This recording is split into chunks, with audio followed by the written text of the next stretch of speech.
E aí, galera, eu disse para vocês que ia chegar novamente, né? O Ceará perto do G4 e isso está acontecendo. Muito bom conversar com vocês, muito bom a gente ter esse papo aqui para conversar sobre o Ceará e sobre as possibilidades de um time que vai a Recife e que precisará de uma vitória contra o Sport se quiser chegar ao G4 já na 30ª rodada da Série B.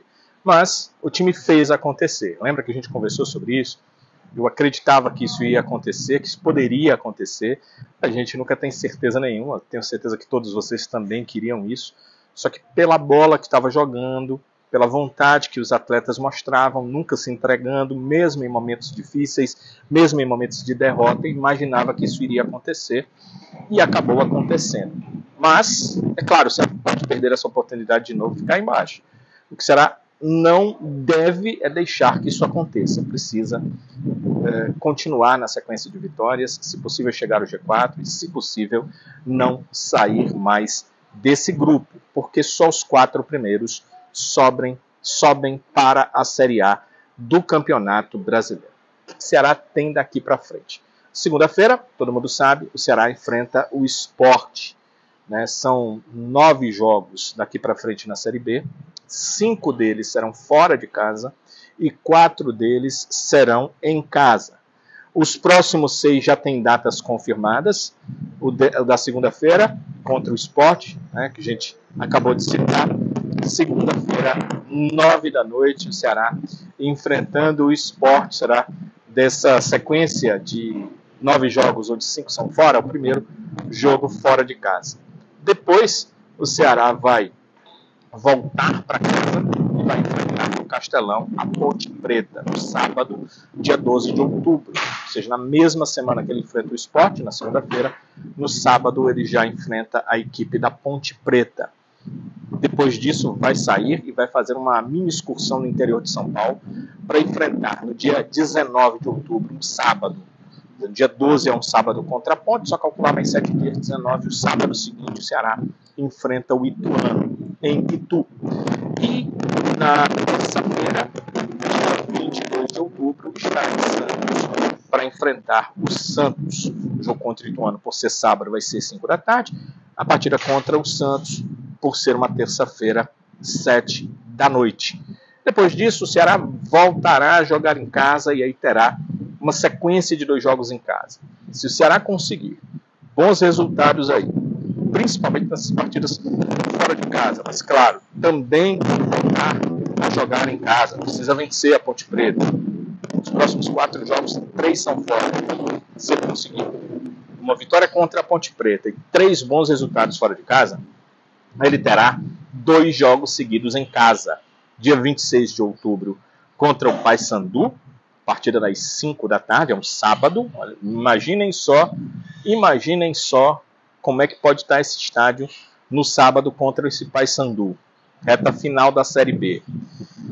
E Ceará e Avaí no dia 3 de novembro, um domingo, jogo das 6h30 da noite. Então, são 2 jogos importantíssimos, aonde se o Ceará fizer um bom trabalho nas outras partidas, ele pode dar passos importantes para confirmar o seu acesso à Série A do Brasileiro. E aí as 3 últimas partidas ainda não foram detalhadas, a gente sabe, porém, os mandos e os adversários. O Ceará joga contra o Botafogo de Ribeirão Preto no final de semana do dia 15 de novembro, eles sempre colocam a sexta-feira, né, ali dia 15. No dia 22, no final de semana do dia 22, o Ceará enfrenta o América Mineiro. E ali, no final de semana do dia 26, o Ceará enfrenta o Botafogo. É fora de casa, o América Mineiro. O Ceará volta para casa e o Guarani vai enfrentar em Campinas. São esses os 3 últimos jogos do Ceará na Série B 2024. Portanto, são essas as partidas que o Ceará tem daqui para frente nesta Série B do Brasileiro e das quais ele precisa sempre vencer. Chama atenção, primeiramente, para a partida contra a Ponte Preta, porque depois de jogar contra o Sport, ela joga com a Ponte Preta. Imaginem só. Se tiver um bom resultado no Recife, o público de Ceará e Ponte Preta num sábado, 5 da tarde. Mas, para isso, precisa de um bom resultado contra o Sport. E depois tem esse jogo contra o Paysandu no dia 26 de outubro, que também é um sábado às 5 da tarde. Então, será depois de Sport Ceará, Ceará e Ponte, os 2 jogos fora contra Ituano e Santos. Se o Ceará consegue bons resultados, também será um jogo para excelente público na Arena Castelão. Então, daqui para frente, cabe ao Ceará fazer a sua parte dentro e fora de casa. Sei que não é simples, sei que é difícil, sei que é complicado, mas se o Ceará fizer muito direitinho, muito bem a sua parte, ele pode entrar no G4 da Série B e não deixar mais esse G4 até o final da competição.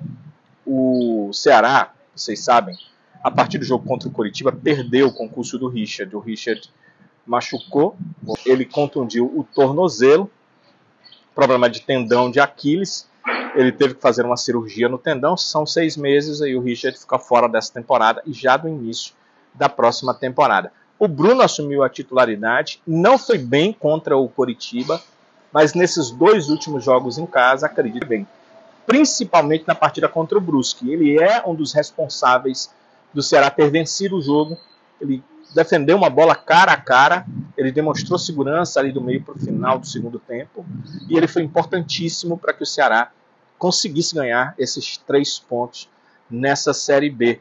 E o Bruno fala sobre essa questão, foi coletiva, mas a pergunta foi minha mesmo, sobre o desafio de se tornar titular de um dia para o outro na equipe do Ceará. Feliz com a oportunidade de mais uma vez poder estar vestindo essa camisa, né? A gente sabe do peso que é e a responsabilidade é gigantesca, né? Ainda mais numa competição que afunilou agora para uma briga pelo acesso e a gente está nela. Então a responsabilidade é enorme e o peso de estar podendo ajudar e fazer boas atuações também, porque a gente sabe que vai ser difícil, tem muitos jogos complicados, a Série B é muito difícil, mas eu encaro essa responsabilidade como uma oportunidade que Deus me deu e espero poder ajudar ao máximo o Ceará a conseguir as vitórias. A verdade é que eu nunca entendi bem essa perda de titularidade do Bruno no ano passado. Eu não sei vocês, mas eu não lembro em 2023 de alguma falha tão gritante. Vocês podem até colocar nos comentários, Danilo está esquecendo, teve aquela falha gritante e tal. Mas eu não lembro de uma falha tão gritante que fizesse o Ceará tirar o Bruno do gol. Principalmente naquele momento onde não tinha o Richard, para colocar o André Luiz no gol. O André não tinha sido muito pouco testado no gol do Ceará. Aí sim, o André entrou e cometeu assim, grandes falhas no gol do Ceará. Então, eu não entendi. É claro que o Wagner Mancini, que era o técnico na época, e foi quem fez a alteração, até explicou a situação. Não foi uma questão técnica, foi uma questão de um problema do Mancini com o Bruno. O Mancini explicou já esse problema, o Bruno não tinha explicado do seu ponto de vista e ele tem a oportunidade de explicar agora como é que foi essa situação que o tirou da titularidade, só agora ele volta a ser titular no gol do Ceará. Eu cheguei, o Richard era titular, ele sentia muitas dores na época e não conseguiu ter sequência por causa das dores. Eu entrei e consegui fazer bons jogos. Na chegada do Mancini, a gente teve uma discussão no vestiário, todo mundo já sabe disso. Eu pedi desculpa para ele, na frente de todos os meus colegas, assumi o meu erro e ele optou por colocar na época o André no gol. Eu aceitei numa boa, como sempre respeitei a todos os colegas. O Richard voltou para o titular, aí ele machucou de novo no final do ano. Eu acabei jogando, acho que os 2 últimos jogos da temporada do ano passado. E esse ano chegou o Fernando Miguel e o Richard. Eu sempre respeitei, é um orgulho trabalhar com eles, é um prazer enorme. E eu sabia que eu tinha que esperar um pouquinho agora, chegar a minha vez de novo, né? E, bom, a minha vez chegou, com a infelicidade dos meus colegas, né? 2 lesões assim gravíssimas. Mas eu trabalhei o ano todo para isso, né? Para esperar a oportunidade e sempre respeitando todos eles. E chegou o momento de mostrar agora o tanto que eu treinei, batalhei e esperei por esse momento. Tem uma coisa que eu gosto muito do Bruno, sabe? E alguns dirigentes me chamaram a atenção numa época de que quando você traz um jogador já tarimbado, já experimentado, que já ganhou tudo na vida, às vezes falta aquela gana, sabe? Aquela vontade de que as coisas deem certo. O cara, às vezes, já ganhou tantos títulos, já é um cara bem sucedido financeiramente, é um cara bem sucedido na profissão. Às vezes é bom você ter no elenco um cara que está muito afim de fazer o seu nome. Um Eric Pulga, por exemplo. O próprio Saulo Mineiro, que jogou no exterior, mas que gosta do Ceará, que está afim de fazer o seu nome no Ceará. E eu acho que o Bruno também é esse cara. Espero que ele prove que tecnicamente ele é talhado para isso, porque muitos querem, mas poucos alcançam, porque precisam da qualidade técnica. O Everson chegou aqui, todo mundo acha que o Everson é um espetacular goleiro, e ele é. Mas quando ele chegou aqui, ele veio do Confiança. Teve um momento que o Everson era o terceiro goleiro do Ceará, até mostrar toda a condição e qualidade e conquistar a sua titularidade. Depois Santos e hoje Atlético Mineiro, com passagem inclusive em convocação para a seleção brasileira. Não estou comparando o Everson ao Bruno, mas as histórias, às vezes, são assim. O cara teve pouca oportunidade quando tem. Agarra com as duas mãos. Uma coisa eu sei, o Bruno reconhece que jogar pelo Ceará até aqui é o ponto alto da sua carreira. O Ceará sem dúvida, é a maior equipe da minha vida e espero poder fazer uma bela história aqui dentro. Mas o Bruno vai jogar com uma defesa diferente. Esse goleiro, né, que sabe que no Ceará é o momento mais importante da carreira, jogou nas últimas duas partidas, pelo menos começou jogando, com uma defesa que tinha o Ramon e o David Ricardo. Foi com essa defesa que ele conquistou a primeira vitória contra o Vila Nova, e na segunda começou assim, mas até o Matheus Felipe jogou mais tempo que o Ramon. O Ramon se contundiu no primeiro tempo ainda, da partida contra o Brusque, e aí o Matheus Felipe entrou e jogou até mais tempo que o Ramon, então era Matheus Felipe e David Ricardo. Só que para essa partida contra o Sport, e olha aqui, é um jogo importantíssimo e dificílimo, para essa partida o Bruno não vai ter à sua frente ali na zaga nem o Ramon, que se contundiu, e nem o David Ricardo, que está suspenso. O David Ricardo completou a série de 3 cartões amarelos. Então, o mais provável é que o Matheus Felipe entre e que o João Pedro Tchoca seja o outro zagueiro na equipe do Ceará. O que hoje o Condé tem à disposição em relação a zagueiros? Ele tem o Matheus Felipe, o João Pedro, que eu citei, tem o Luiz Otávio, já totalmente recuperado. A questão do Luiz é ritmo de jogo, ele precisa jogar, ele precisa treinar, né, com trabalhos que ensejem o ritmo de jogo no atleta e participar de jogos, porque nada dá ritmo de jogo sem ser uma partida oficial. E o Iago, que é o jogador das categorias de base que está agregado ao profissional. Então, Matheus Felipe, João Pedro, Luiz Otávio e Iago. Desses 4, 2 formarão a zaga titular do Ceará. Por que eu estou apostando que será Matheus Felipe e João Pedro?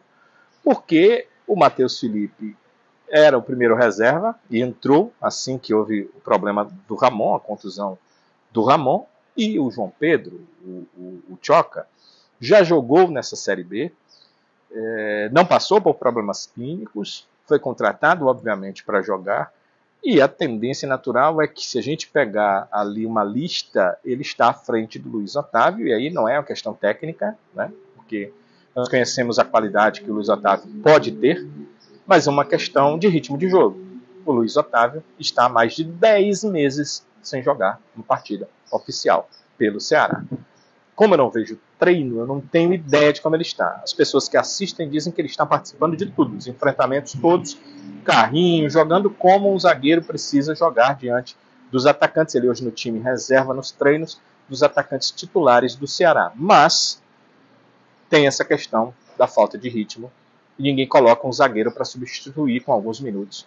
O zagueiro está lá em quase 100% dos casos, né? 90% dos casos, para jogar o tempo inteiro, e a não ser que haja um problema clínico ou falhas assim gritantes, o técnico normalmente não substitui o zagueiro. Então, imagino que seja isso aí. Ou seja, imagino que o Ceará tenha uma zaga com Matheus Felipe e João Pedro, e nós tenhamos uma novidade quanto ao Luiz Otávio, que é ele, pela primeira vez desde que fez a cirurgia, ser colocado na condição de reserva, ser relacionado para uma partida, ir ali no banco de reservas e quem sabe já com todo o clima de jogo para em breve voltar a jogar na equipe do Ceará. Isso que eu acredito que possa acontecer, mas nós vamos avaliar, vamos investigar, vamos entender o que é que Léo Condé deve fazer em relação a esse problema que ele tem na zaga, né? Porque você tem uma zaga que nos 2 últimos jogos não tomou gol